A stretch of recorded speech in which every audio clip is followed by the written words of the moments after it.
जय जय रघुवीर समर्थ समर्थ म्हणतात की महादेवाने आपल्या डोक्यावर चंद्र का धारण केला आहे याबद्दल समर्थ आपल्याला इथे सांगतात। समर्थ म्हणतात की प्राचीन काळी राक्षसांनी तिन्ही लोकांमध्ये त्रास द्यायचं चालू केलं होतं।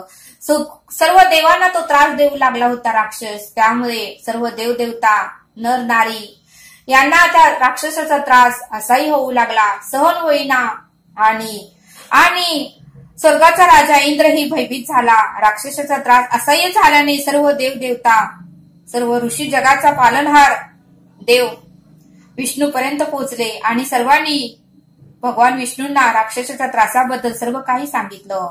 यावर विष्णू म्हणाले, यावर विष्णूने देवतांना समुद्र मंथन करून अमृत प्राप्त करण्याचा सल्ला दिला। यावरून विष्णू देवांनी देवतांना समुद्र मंथन करून अमृत प्राप्त करण्याचा सल्ला दिला। मात्र एकट्या देवतांकडून समुद्र मंथन करणं शक्य नव्हतं। त्यामुळे विष्णूंनी सांगितलं की तुम्ही राक्षसांनाही सोबत घ्या आणि समुद्र मंथन करा। सर्व देवतांना विष्णूंनी सांगितलं की समुद्र मंथनातून मिळणारे अमृत प्यायल्याने तुम्ही सर्व देव अमर व्हाल। समुद्र मंथनातून मिळणारे अमृत प्यायल्याने तुम्ही सर्व देव अमर व्हाल। पण राक्षसांनी अमृत पिऊ नये याची तुम्ही काळजी घ्या, नाहीतर राक्षसही अमृत पिऊन अमर होतील। त्यावेळी सर्व देव आणि दानवांनी वासुकी नाग आणि मंदार पर्वताच्या मदतीने समुद्र मंथन केले। समुद्र मंथनातून 14 रत्ने विष आणि अमृत मिळाले। समुद्र मंथनातून 14 रत्ने विष आणि अमृत बाहेर आले। त्यापैकी प्रथम विष बाहेर आले। समुद्र मंथनातून निघालेले विष खूपच घातक होते आणि या विषामुळे सर्व जग नष्ट झाले असते।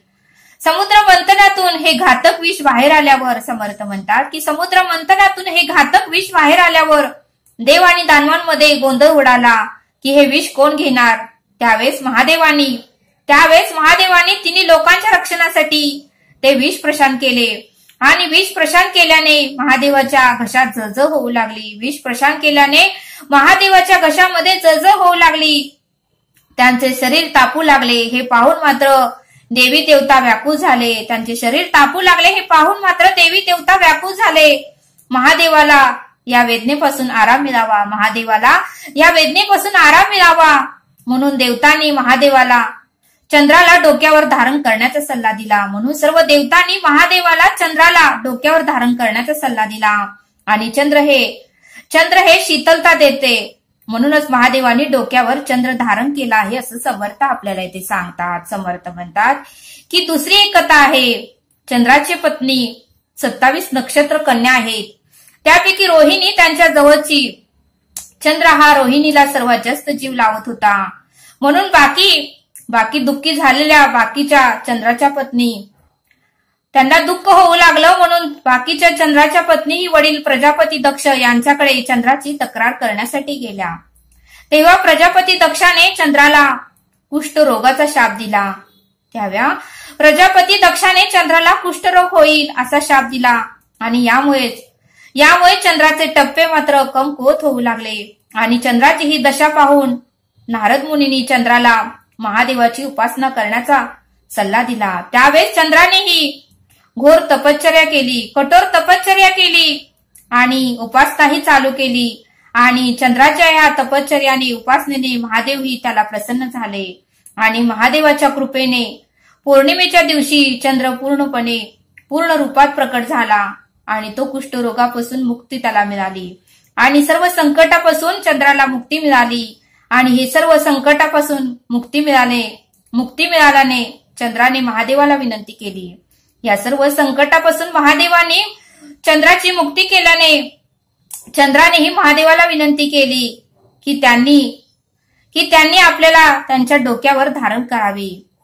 चंद्राने महादेवाला विनंती केली की तुम्ही मला तुमच्या डोक्यावर धारण करा आणि चंद्राची ही विनंती महादेवानी मान्य केली आणि तेव्हापासूनच महादेवानी चंद्राला डोक्यावर धारण केले आहे असं समर्थांनी आपल्याला इथे सांगितलं। समर्थ म्हणतात की महादेवाच्या गळ्यात नाग का असतो, तर समर्थ म्हणतात की शंकराच्या गळ्यातील नाग राजा वासुकी आहे। शंकराच्या गळ्यातील नाग हा राजा वासुकी आहे।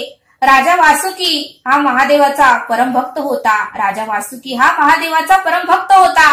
आणि त्याच्या भक्तीवर, त्याच्या उपासनेवर, त्याच्या नामस्मरणावर महादेव प्रसन्न झाले. त्याच्या भक्तीवर, त्याच्या उपासनेवर, त्याच्या नामस्मरणावर महादेव प्रसन्न होऊन शिवशंकरांनी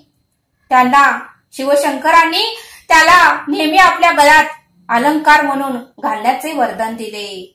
राजा वासुकी आहे. राजा वासुकी हा महादेवाचा परमभक्त होता आणि त्याच्या भक्तीवर, त्याच्या उपासनेवर, त्याच्या नामस्मरणावर प्रसन्न होऊन महादेवानी त्याला नेहमी आपल्या गळ्यात अलंकार म्हणून घालण्याचे वरदान दिले आणि म्हणूनच महादेवाच्या गळ्यात नेहमी नाग असतो असं समर्थ आपल्याला इथे सांगतात. समर्थ म्हणतात की शंकराच्या हाती नेहमी त्रिशूळ का असते? शंकराच्या हाती, महादेवाच्या हाती नेहमी त्रिशूळ का असते? तर समर्थ म्हणतात की त्रिशूळ हे रजोगुण, तमोगुण आणि सत्वगुणाचे प्रतीक आहे. त्रिशूळ हे रजोगुण, तमोगुण आणि सत्वगुणाचे प्रतीक आहे आणि सत्वगुणाचे प्रतीक ही मानलं जातं आणि प्रत्येक देवाचे आवडतं शस्त्र आहे. त्रिशूळ हे प्रत्येक देवाचे आवडते शस्त्र आहे. त्यामुळे प्रत्येक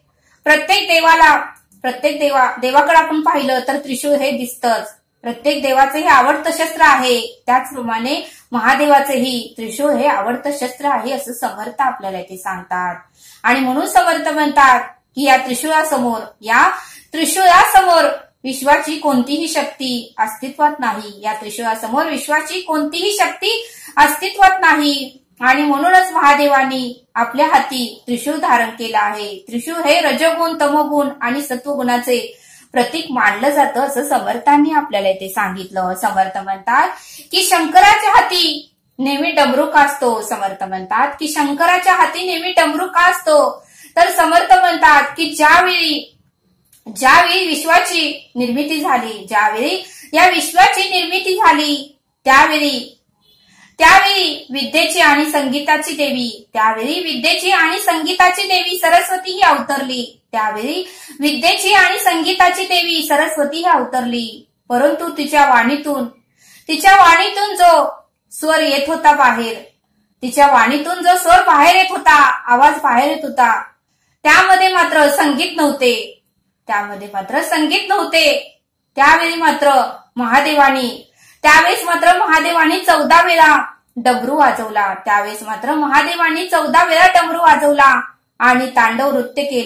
आणि तांडव नृत्य करायला सुरुवात केली. आणि म्हणूनच समर्थ म्हणतात की शंकराच्या हाती डमरू नेहमी असतो असं समर्थांनी आपल्याला इथे सांगितलं. आणि म्हणून समर्थ म्हणतात की एखाद्याच्या घरात जर डमरू असेल तर ते शुभ मानले जाते. एखाद्याच्या घरात जर डमरू असेल तर तेही शुभ मानले जाते. आणि डमरूमुळेच आपल्या घरामध्ये सकारात्मक ऊर्जा येते. या डमरूमुळेच आपल्या घरामध्ये सकारात्मक ऊर्जा वाढते असं समर्थांनी आपल्याला इथे सांगितलं. समर्थ म्हणतात की भोलेनाथाच्या जटेत गंगा का असते? समर्थ म्हणतात की महादेवाच्या जटेत गंगा का असते याबद्दल समर्थ सांगतात. समर्थ म्हणतात की भागीरथाच्या विनवणीमुळे भगवान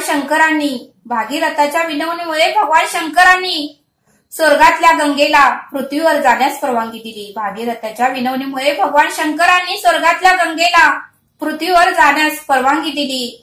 मात्र गंगेचा प्रवाह जर पृथ्वीवर आला तर पृथ्वीचा विनाश हा नक्कीच ठरणार होता.